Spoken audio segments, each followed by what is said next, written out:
The fog over northern France had a way of swallowing sound, bending light, and wrapping the world in a cold stillness that made every soldier tighten their grip on their rifle.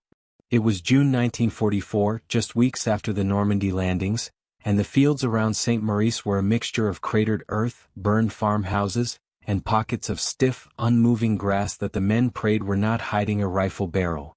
Into this mute landscape marched the 83rd Infantry Division, boots sinking into the wet soil, helmets beaded with condensation.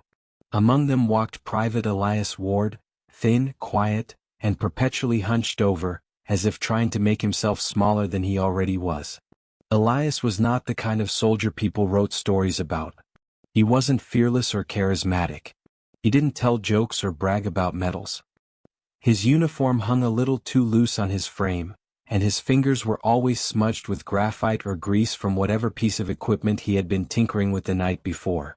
Most soldiers knew him simply as the wire guy, because he always carried coils of scavenged German signal wire, strips of reflective thread, and bits of metal he pressed into odd little devices that nobody understood. If the army allowed him to, he probably would have brought an entire workshop into the battlefield. On this particular morning, as the platoon prepared to advance past the hedgerows toward a suspected German-held village, Sergeant Whitmore noticed Elias crouching beside a rusted fuel barrel left behind by retreating Wehrmacht forces. The sergeant walked over, boots squelching in the mud, and watched the young private wrap a thin strand of reflective filament around the barrel as if decorating it. "Ward," Whitmore grunted, "if you're building another one of your science projects, I swear to God." "It's not a project, Sarge," Elias replied quietly. "It's a marker. For air displacement." Whitmore stared at him. "English, Ward." Elias lifted the small spool of filament and let it glint for a brief moment in the weak morning light. "This wire reacts to sudden pressure shifts. Thunder, cannon fire, sniper shots. If the bullet travels close enough, the change in air density will cause a vibration strong enough to travel the line." The sergeant exhaled slowly, not hiding his skepticism. "So you're telling me that string will point to snipers?" "In theory," Elias said, tying a knot without looking up. "Better than guessing." Most of the platoon ignored the exchange. War had a way of making men dismiss anything that didn't involve bullets, food, or sleep. The fog was their enemy today, and no one cared about the mumblings of a frail engineer who looked like he should be repairing radios instead of wading into combat. But Elias didn't mind being overlooked. It was, in its own way, a kind of safety. People didn't expect miracles from someone they barely noticed. Still, there was a quiet determination in the young man's movements. Every knot he tied had purpose. Every inch of wire he unspooled connected the barrel to his hand with meticulous precision. His invention was simple, almost laughably so. No explosives, no triggers, no gears. Just physics, air, tension, pressure, and the way sound moved through a medium. When Whitmore walked away, shaking his head, Elias remained crouched, testing the tension on the wire like a musician tuning a string. Behind him, artillery boomed somewhere beyond the fog, a distant reminder that the front line was alive and violent. But Elias felt something else that the others didn't, a sense that today this unassuming wire might matter. He didn't know when the German snipers had moved into position. He didn't know their numbers or their training. But he knew one thing for certain. Visibility was nearly zero, and somewhere ahead, someone was waiting for the first silhouette to step into the open. And if his device worked, today would be the first time Elias Ward proved he was more than the wire guy. Today the overlooked soldier would force the enemy out of hiding. The order to advance came with the dull inevitability of rain. No trumpets, no speeches, just Whitmore's gravelly voice cutting through the morning stillness. "On your feet. Column forward. Stay low, stay quiet. Eyes on the hedgerows." The platoon rose as one, every movement weighed down by equipment and the unspoken knowledge that somewhere ahead, someone might already be watching them through a scope. The fog had thickened into a heavy white curtain, swallowing shapes at 20 yards and turning the world into a smudged watercolor. Trees, fences, and rubble blended together, creating an endless series of shadows that could all hide death. Elias Ward fell into step near the center of the formation, one hand gripping his rifle, the other still holding the thin wire that trailed back to the barrel behind them. As the men moved, the filament unspooled silently, hugging the ground and weaving between boots and broken stones. It was delicate, almost invisible, yet Elias knew it was the only thing connecting them to his strange idea. A cold wind crept in from the north, carrying with it the smell of damp earth, manure, and the faint, metallic tang of burned explosives. Somewhere off to their left, a distant artillery duel was underway, American guns trading roars with German batteries in a rhythm that made the ground shudder beneath their feet.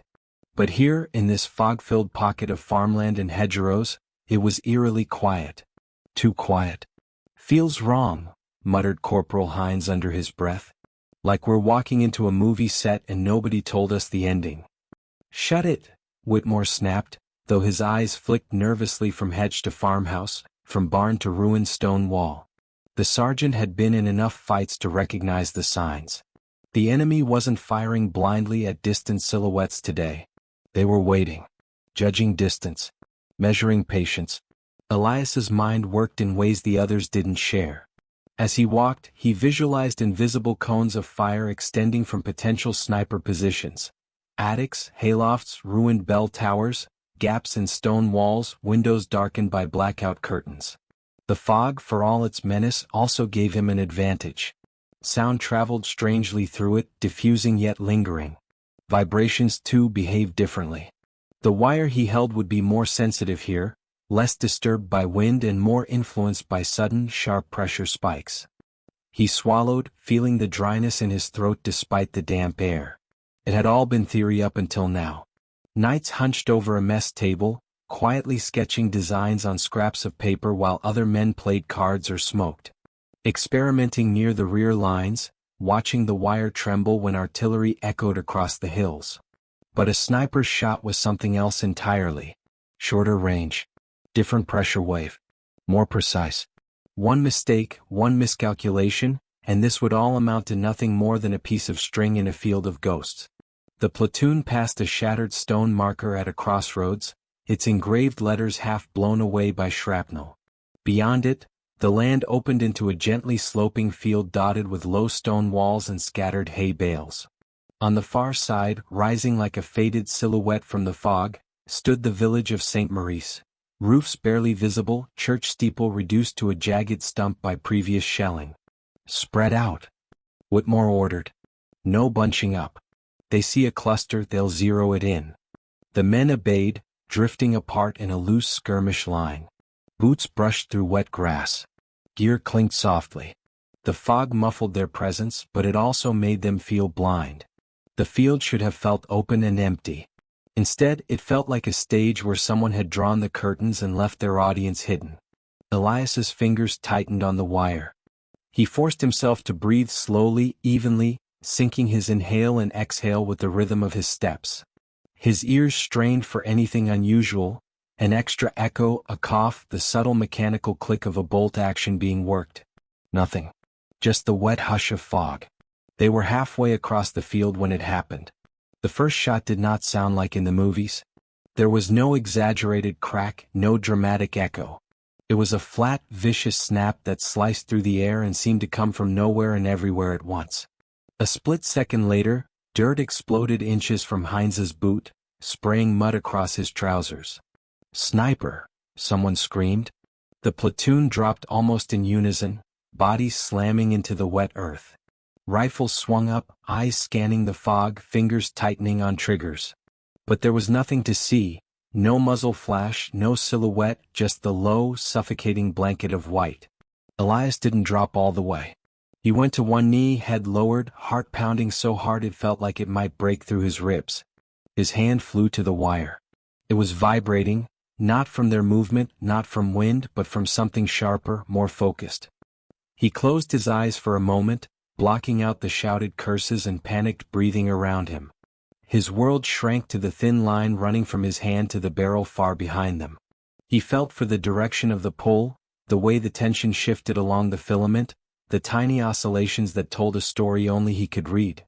And in that instant, while everyone else stared helplessly into the fog, Elias Ward saw the invisible path of the bullet. It had come from their right. Elevated position. Short delay between report and impact, no more than a couple hundred yards. Somewhere ahead, hidden behind stone and shadow, the first sniper had just revealed himself. Elias opened his eyes, turned his head, and raised his voice for the first time that day. "There," he shouted, pointing toward a low rise near a collapsed barn. "Behind the rocks, 3 o'clock." No one knew yet if they believed him. But the next few seconds would decide whether his barrel wire marker was a miracle or a meaningless piece of junk in a killing field. For a heartbeat, no one moved. The fog held them suspended between instinct and reason, soldiers frozen in the mud as if time had cracked and refused to move forward. Then Sergeant Whitmore made his decision. "Machine gun, sweep that ridge," he bellowed, pointing toward the direction Elias had indicated. The squad's light machine gunner, PFC Donnelly, dragged his weapon into position, propping the bipod on a broken fence post. He didn't ask how Ward knew. In combat, questions cost time. He just squeezed the trigger and unleashed a violent tongue of fire into the pale white haze above the rocks Elias had pointed out. The sound shattered the fragile quiet. Tracer rounds hissed into the fog, stitching a brutal line across the low rise. The fog glowed faintly with the flicker of muzzle flashes, and for a moment it looked like the air itself was bleeding sparks. Then, from somewhere within that haze came a different sound, a sharp, involuntary cry cut mercilessly short. A dark shape tumbled from behind the rocks, rolling down the slope and landing in a crumpled heap at the base of the rise. As the fog swirled aside for a brief second, the platoon saw the outline of a German sniper's smock and the long, unmistakable profile of a scoped Mauser rifle. "Holy hell," Heinz breathed. He was right. A wave of stunned realization rippled through the men. The shot that had nearly ended Heinz, or someone standing close to him, had been traced not by sight, but by a trembling line of wire in a quiet engineer's hand. The absurd little invention they had mocked over rations had just exposed a killer they could not see. Elias didn't feel triumph. He felt something closer to validation laced with dread. One sniper was down, but the field did not feel any safer. If anything, it felt more dangerous. Good sniper teams rarely worked alone. They communicated with one another, adjusted, adapted. If one had fired, others might have been watching, waiting to see how the Americans reacted. He lowered his head again, fingers gently resting on the wire. The vibrations from Donnelly's burst were still fading, the filament buzzing faintly from the continuous rhythmic pressure of his gunfire. Elias waited patiently until the wire settled, his breathing slow, blocking out the adrenaline-fueled chatter around him. "You think there's more?" Whitmore asked, crawling closer, eyes scanning the fog. "There's almost always more," Elias replied softly. "They rarely send just one." As if summoned by his words, the second shot came. This one was aimed better. A sharp crack sliced through the air, and Private Morales, who had just lifted his head a little too high, jerked violently and fell backward, clutching the side of his helmet. The bullet grazed the steel, tearing a strip of metal away and drawing a line of blood across his scalp. He screamed, more from shock than pain, and dropped flat, trembling.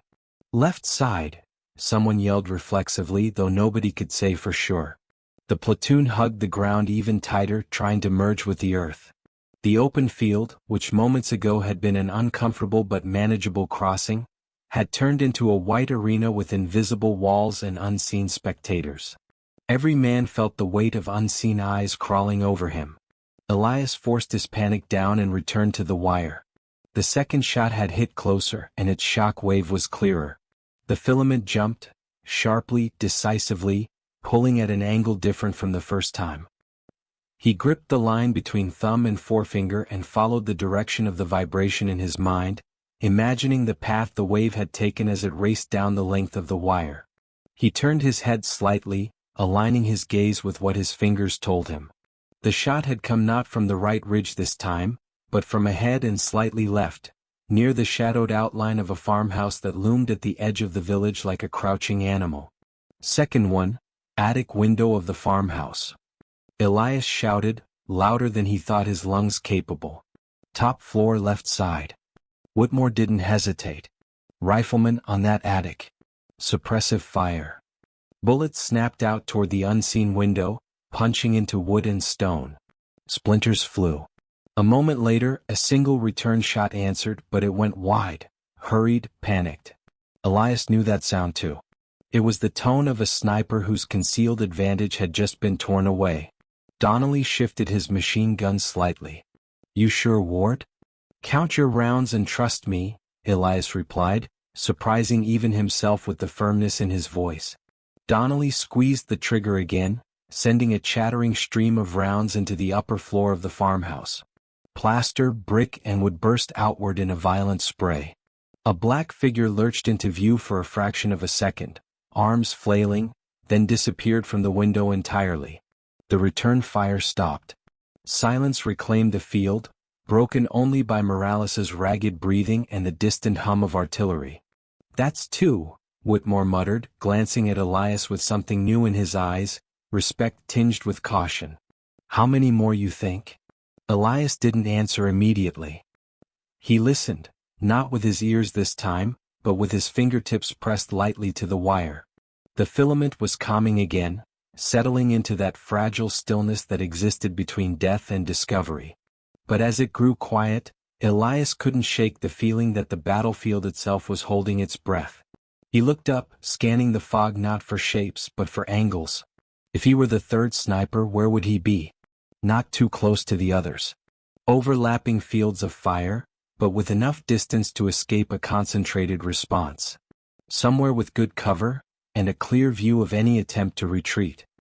His gaze settled on a low stone wall bordering an orchard to the far left, barely visible as a darker blur in the white. "The third one," Elias murmured, mostly to himself. "He's not going to fire yet. He's waiting for us to move." He didn't know yet that the third sniper was not just another marksman. He was an expert, patient, experienced, and determined to turn this quiet field into a graveyard. And Elias Ward's strange barrel wire marker had just become his primary enemy. The silence that followed the second sniper's death was not comforting. It was the kind of silence that felt staged, like a curtain pulled tight before the next act of a play that no one wanted to watch. Every man in the platoon felt it. The fog, which had previously seemed merely inconvenient, now felt alive, coiling around them, dulling their senses, amplifying their fears. Somewhere out there, hidden behind stone and shadow, the third sniper was waiting. And unlike the first two, this one had discipline. Sergeant Whitmore scanned the field with the paranoid intensity of someone who had survived too many ambushes. "Stay low," he growled.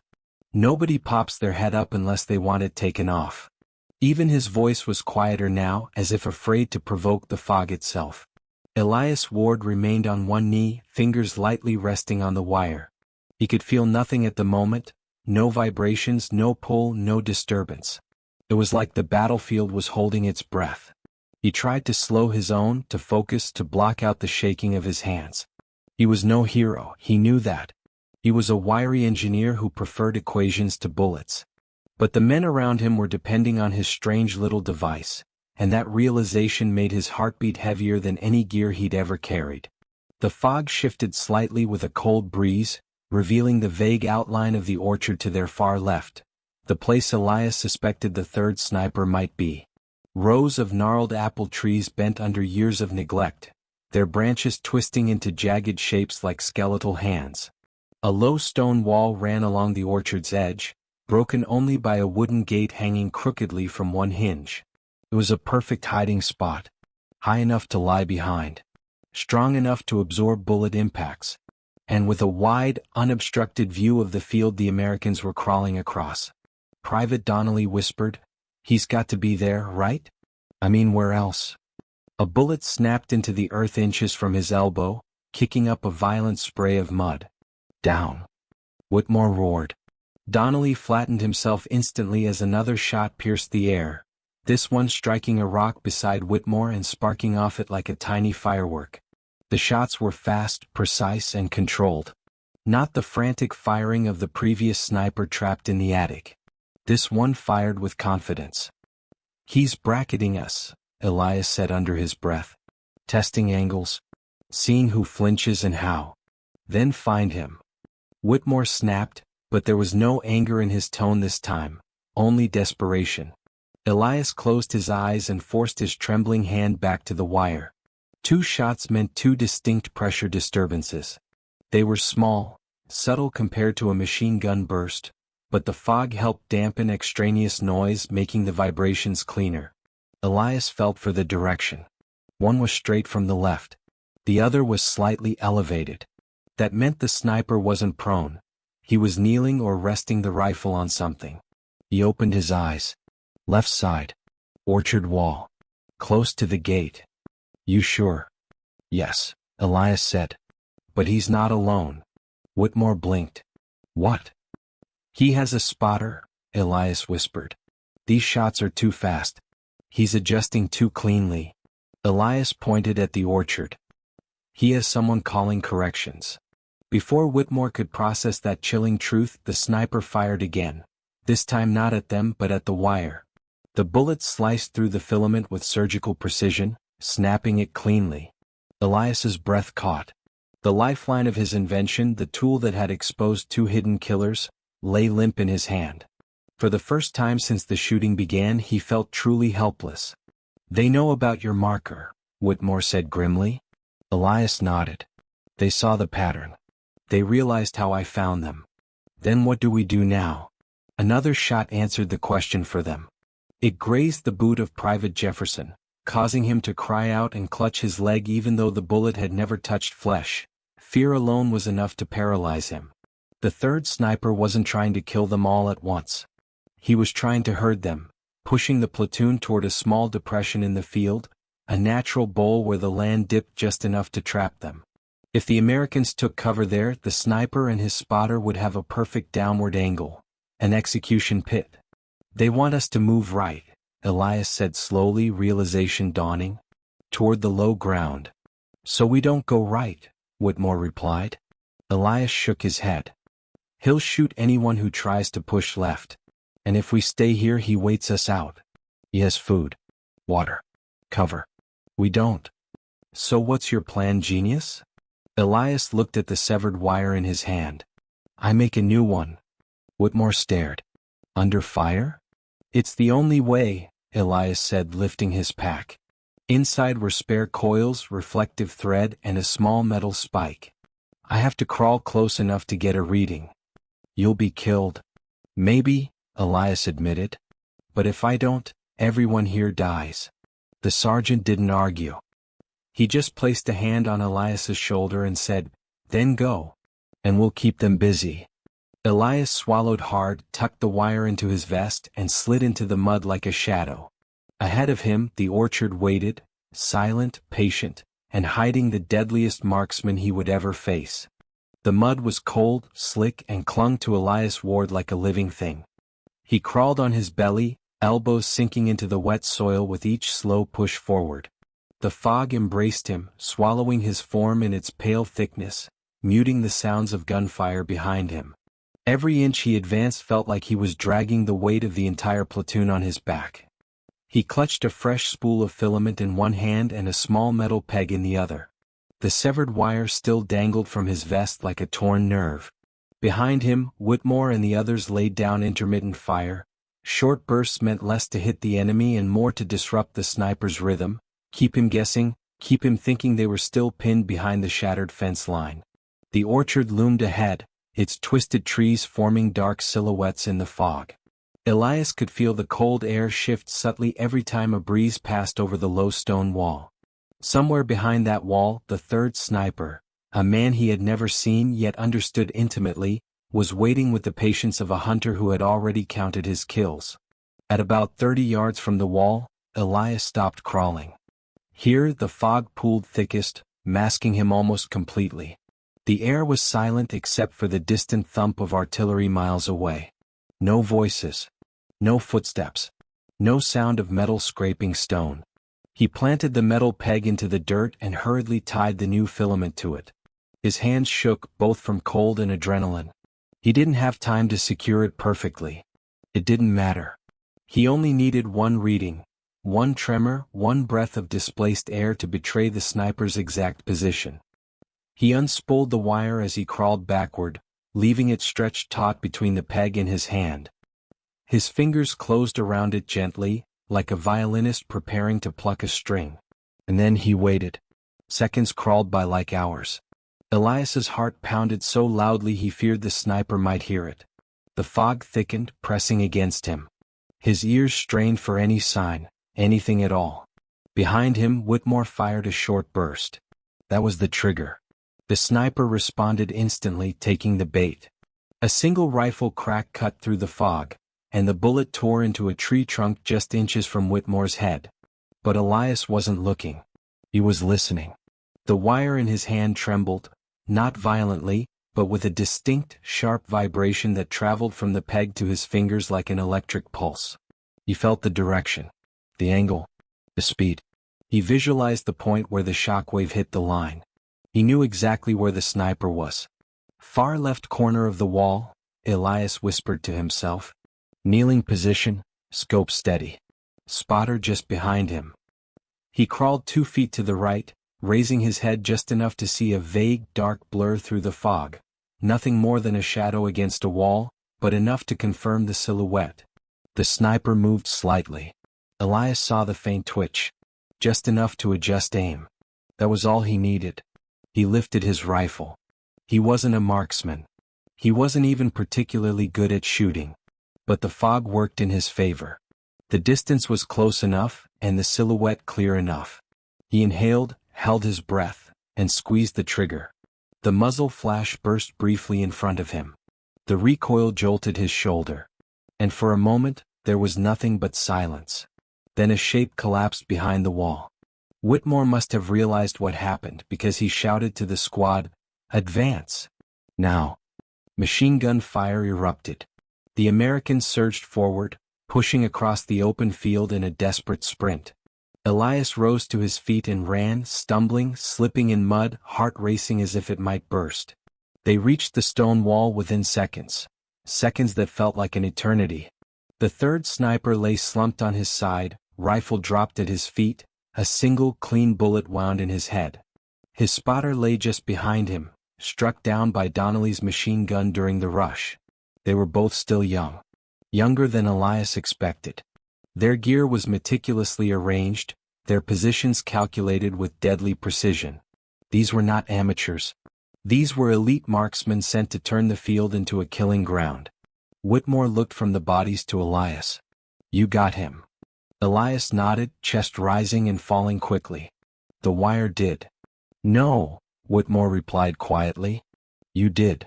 The fog began to lift, revealing the expanse of field behind them, trampled, scarred by bullets, littered with the aftermath of a battle that could have gone horribly wrong. Morales sat dazed beside Hines, pressing a bandage against his grazed scalp. Donnelly wiped the mud off his weapon. The men were exhausted but alive. Because of one overlooked engineer with a spool of filament and a mind that refused to accept blindness. Elias watched the fog clear fully, sunlight beginning to break through in pale beams. He felt neither pride nor triumph. Just relief, and a strange, quiet sorrow. In war, victories were always mixed with something heavier. Whitmore clapped him on the shoulder. "Command needs to hear about this. Whatever you built, it's going to save a hell of a lot more lives than just ours." Elias didn't know what to say. He just stared at the thin wire in his hand, the same wire everyone had laughed at that morning. Now it carried the weight of 3 lives taken, and dozens saved. He wound the spool carefully, stood up, and walked toward the rest of his platoon. The fog was gone. The threat was over. But the legend of the barrel wire marker was just beginning.